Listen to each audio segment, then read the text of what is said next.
Recovery देखने को मिली है। हालांकि भारत और पाकिस्तान में जिस तरह का तनाव है, तो टेंशन तो है, सेंटिमेंट कहीं ना कहीं तो बिगड़े हैं, वीकेंड भी है, क्या कुछ डेवलपमेंट हो सकते हैं उस पर भी नजर रहेंगी। ऐसे में अब क्या स्ट्रैटेजी अपनाए, टेक्सचर लेवल्स क्या इंपॉर्टेंट होंगे? बिल्कुल, देखिए श्रेया, मार्केट ने टेक्निकल लेवल्स हिट किए, वहाँ से मार्केट ने थोड़ी प्रॉफिट बुकिंग दिखाई। आई थिंक 24,500 तक हम निफ्टी पर गए, 56,000 तक हम बैंक निफ्टी पर गए, वहाँ से प्रॉफिट बुकिंग आई। आज का लो अब सिग्निफिकेंट बन गया। मेरा ये मानना है कि 23,900 तक की गिरावट जो है निफ्टी में, वहाँ तक आप उस गिरावट को बाइंग करें और एक 23,800 का एक छोटा सा स्टॉप लॉस लगाएं। मेरे ख्याल से 23,800 नहीं टूटेगा अनलेस ये फुल ब्लोन वॉर में कन्वर्ट हो जाए, जिसके कि चांसेस कम है। अनलेस ये उसमें कन्वर्ट हो जाए, तब तक 23,800 मेरे ख्याल से बचा रहेगा। जो भी करें ऑप्शंस के थ्रू करें, क्योंकि और मंथली ऑप्शंस के थ्रू करें, वो आई थिंक बेटर अप्रोच रहेगी। क्योंकि फ्यूचर्स में आपके स्टॉप लॉस लगेंगे, वीकली कॉल्स में भी बहुत जल्दी प्राइस इरोड हो जाएंगे अगर आपके अगेंस्ट गया तो इसके लिए मंथली कॉल्स के थ्रू करें। आप सीरीज़ की शुरुआत में हैं, थोड़े ऑप्शन महंगे होंगे, लेकिन वो आपको थोड़ा सा रिस्क लेना होगा। ओपन पोजीशंस मत छोड़ के जाइए इस मार्केट में, क्योंकि मार्केट में अब गैप्स के रिस्क रहेंगे और ये एक बहुत बड़ा रिस्क रहेगा। And having said all of that, fact ये है कि आज मार्केट ने टेक्निकली निफ्टी ने लोअर लो बनाया है, तो उसको आप इग्नोर नहीं कर सकते। सबसे पहले तो जो पहलगाम हमले के बाद दिल्ली से कश्मीर तक हलचल तेज़ हुई है।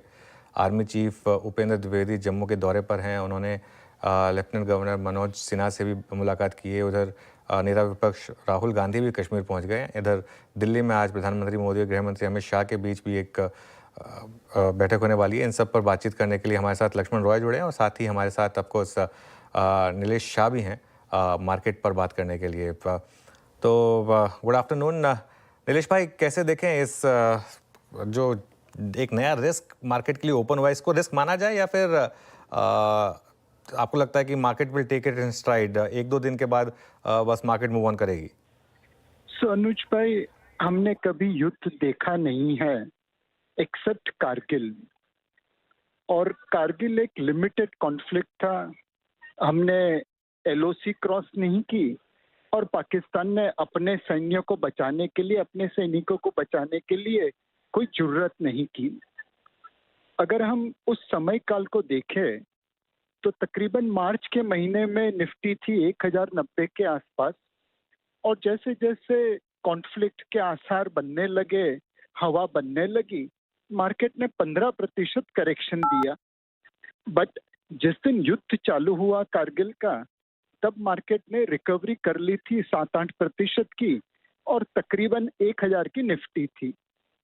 युद्ध 3 मई से लेकर 26 जुलाई तक चालू रहा और उस समय निफ्टी बढ़ती गई और 1340 के आसपास निफ्टी क्लोज हुई।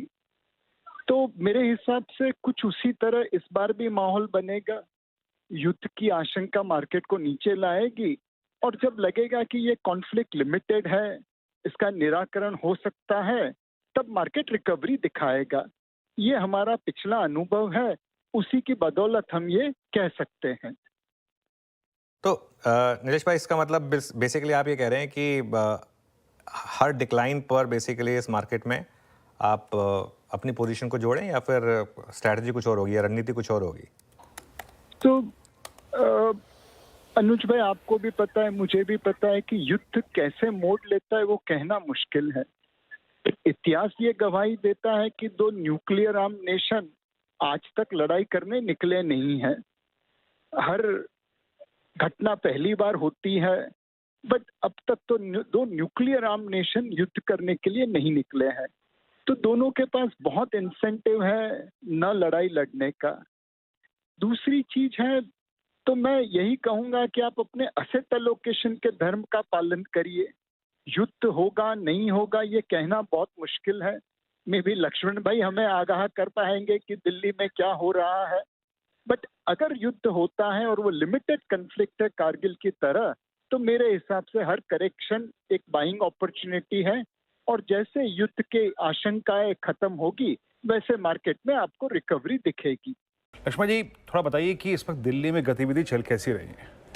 बैठकों का दौर, सेना अध्यक्ष इस वक्त कश्मीर में भी हैं, और क्या क्या डेवलपमेंट हुआ? पहलगाम हमला हुआ, हाँ, जिस तरीके से पहलगाम हमला हुआ उसके बाद ऐसा माहौल बना कि बस कल होकर के या आधी रात में सरकार भी इधर से हमला कर देगी, सर्जिकल स्ट्राइक कर देगी, सर्जिकल स्ट्राइक से बड़ा हो जाएगा, JNK POK को अपने कब्जे में ले लेगी। ऐसा होता नहीं है, ना तो ऐसा कोई सरकार करने जा रही है।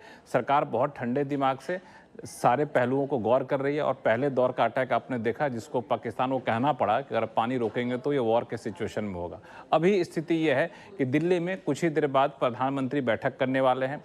प्रधानमंत्री के बैठक के बाद शाम में 4 बजे गृह मंत्री बैठक करने वाले हैं जल संसाधन मंत्री के साथ, जिसमें सिंधु नदी के पानी को रोकने या कम करने के प्रस्तावों पर चर्चा होगी। वो अपने आप में बहुत बड़ा फैसला होगा। सेना प्रमुख जम्मू कश्मीर पहुंच चुके हैं, पहलगाम वहां पहुंचने वाले हैं, वरिष्ठ अधिकारियों के साथ मुलाकात करेंगे। इसमें सीमा पर हल्की फुल्की गोलीबारी हो रही है।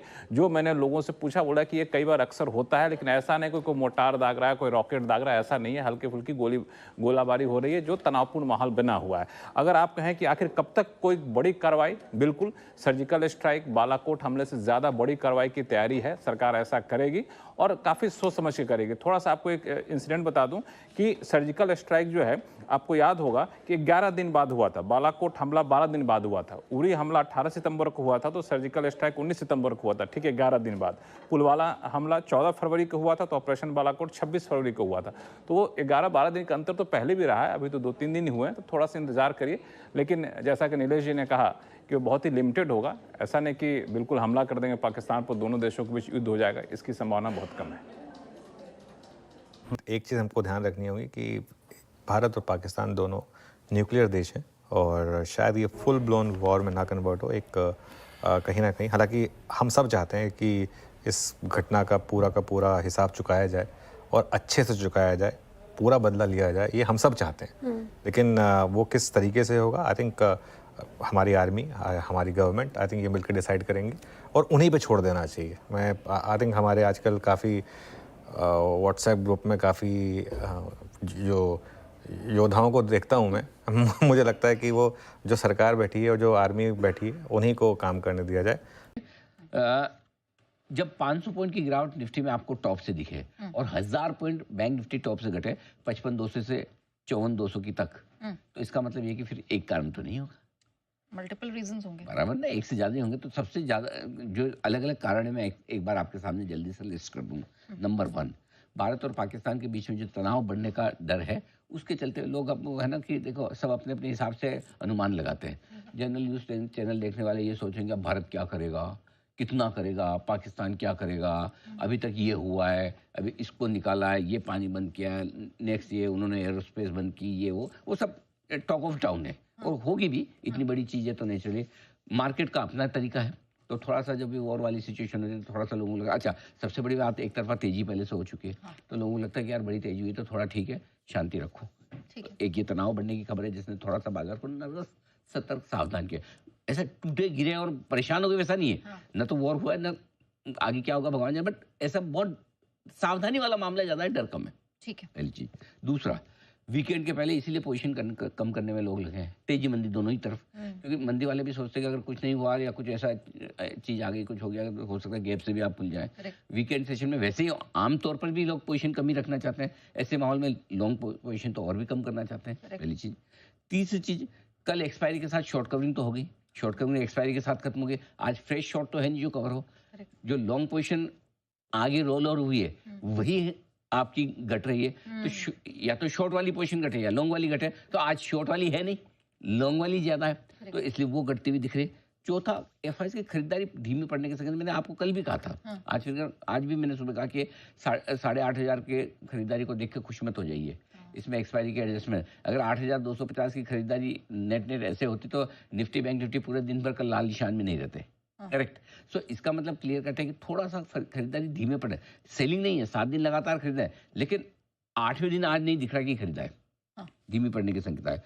और 5वां और अंतिम कारण है कि आपने निफ्टी पर एक तरफा 2600 पॉइंट की तेजी देखी है 21,742 से, राइट, 23,365 के आसपास का, 65-70 आज जो बना है 65 के आसपास का, ठीक। कौन सा लेवल से जो मुझे वॉच करना है जिसके नीचे मुझे बंद नहीं होना है? ओके, बहुत बढ़िया सवाल है। 23,800 सिंपल, ठीक है। 23,800 से आपने ब्रेकआउट दिया है। आपको याद है लास्ट आखिरी बाधा इस बाजार की थी जहां से हमने चेंज किया अपना ट्रेंड कि 23,800 के ऊपर बंद होगा, हम चेंज कर 23,870 एक दिन जाके भी आए वहीं पे, तो 23,800 के नीचे अगर बंद होगा वापस तो हम थोड़े सतर्क होंगे। इस शॉर्ट टर्म के लिए थोड़ी गिरावट का रास्ता और खुला है। कितनी? 500 पॉइंट और, अभी ज्यादा नहीं। अगर ये 2 लेवल के नीचे जाकर आप बंद होते हैं तो समस्या है, बढ़ेगी। तब आपके लिए नीचे का रास्ता खुलता है फिर, और ठीक है। 2% मिनिमम 2 से 3% और फिर बाजार घट सकते हैं, तब तक ठीक है। और स्ट्रेस नहीं हो मुझे ओवर द वीकेंड, वो कौन ये अच्छा सवाल है, ज्यादा अच्छा सवाल है। आप 24,125 के ऊपर बंद हो जाइए। वैसे 24,075 भी चलेगा, लेकिन 24,125 ज्यादा बेहतर है। यानी यहाँ से 50 पॉइंट और, बट ऊपर तो आएगा। Not asking too much. हाँ, 24,125 के ऊपर बंद हो जाए तो आप खतरे में नहीं आए, अभी तक भी ठीक है। और बैंक निफ्टी में अगर आप 55,100 के ऊपर बंद हो जाते हैं तो आप ज्यादा खतरे में नहीं है। ये आपके 2 लेवल है, इनके ऊपर अगर बंद हो जाए, मुश्किल लगता है थोड़ा सा, लेकिन हो जाए तो बढ़िया। चलिए, तो एक स्ट्रेसफुल और स्ट्रेस फ्री वाले 2 लेवल्स हमारे सामने। तो फिर मैं क्या करूं? पोजीशन होल्ड करूं या बेटर होगा कि निकल जाऊं? क्यों ही स्ट्रेस लेना? 2 चीजें देखो, आपकी पोजीशन किस तरह की उस पर डिपेंड करता है। अगर आपकी ट्रेडिंग पोजीशन है, 1-2 दिन 2-3 दिन के लिहाज से, हफ्ते भर के लिहाज से लिया तो वीकेंड सेशन है, इसलिए तेजी की पोजीशन जितनी कम रखे उतना बेहतर है। मंदी की पोजीशन में रिस्क कम है, तेजी की पोजीशन में ज्यादा रिस्क है, क्योंकि जिस तरह के माहौल में आप हैं पॉइंट में। दूसरा एक तरीका और जो आपने बुक करने की बात की, अगर आपने पिछले 2 हफ्तों में अच्छा प्रॉफिट बनाया है, 3 हफ्तों में अच्छा प्रॉफिट बनाया है, 5 अप्रैल से 25 अप्रैल की यात्रा में 20 दिन में आपके दिन अच्छे भी गए, अच्छे दिन आए अगर आपकी उस बीच में, तो फिर आप थोड़ा प्रॉफिट बुक कर लो, शायद कुछ नहीं। देखो अल्टीमेटली आज सुबह केडिया साहब भी बोल के गए, जो डीमेट अकाउंट में वो आपका नहीं है, वो बाजार का है। जो बैंक अकाउंट में वो आपका है, करेक्ट। तो अगर है थोड़ा पैसा ले लें, कोई दिक्कत नहीं। भाई मेरा पॉइंट है कि मान लो चलो मंडे को 200 पॉइंट निफ्टी बढ़ गया और फिर आपको अफसोस हो गया, अरे और बढ़ गया, मैं तो भेज दिया, फ्राइडे को नहीं भेजा।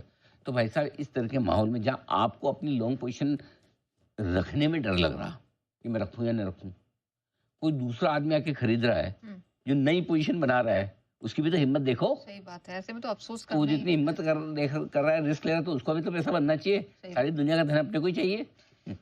या मैं सोचूं ऊपर खुलेगा, गलती से 200-300 नीचे खुल गया, कितना ऊपर या नीचे खुले तो मेरी ताकत है अपनी पोजीशन संभालने की। वो सवाल का जवाब आपको अंदर ढूंढना। कोशिश क्या करते हैं हम बाहर ढूंढने की कोशिश करते हैं कि बाजार ऊपर जाएगा या नीचे, जिसका पता नहीं। जो अंदर अपने को पता है कि मेरी पोजीशन पे मुझे कितने रिस्क लेनी है, उसका जवाब ढूंढने की कोशिश है। भीतर झांको। बहुत फिलोसॉफिकल बात है। नहीं फैक्ट, अरे बाजार पूरा फिलोसॉफी पे है। किसी ने आप बोले शास्त्रार्थ करेंगे, बिल्कुल करना ही चाहिए। लेकिन पॉइंट यही है, आपको अपने अंदर झांक के देखना, भाई मेरी रिस्क लेने की ताकत कितनी है। सही बात अगर है तो ठीक, नहीं तो कोई बात नहीं। ठीक है, ये बात है। ओके।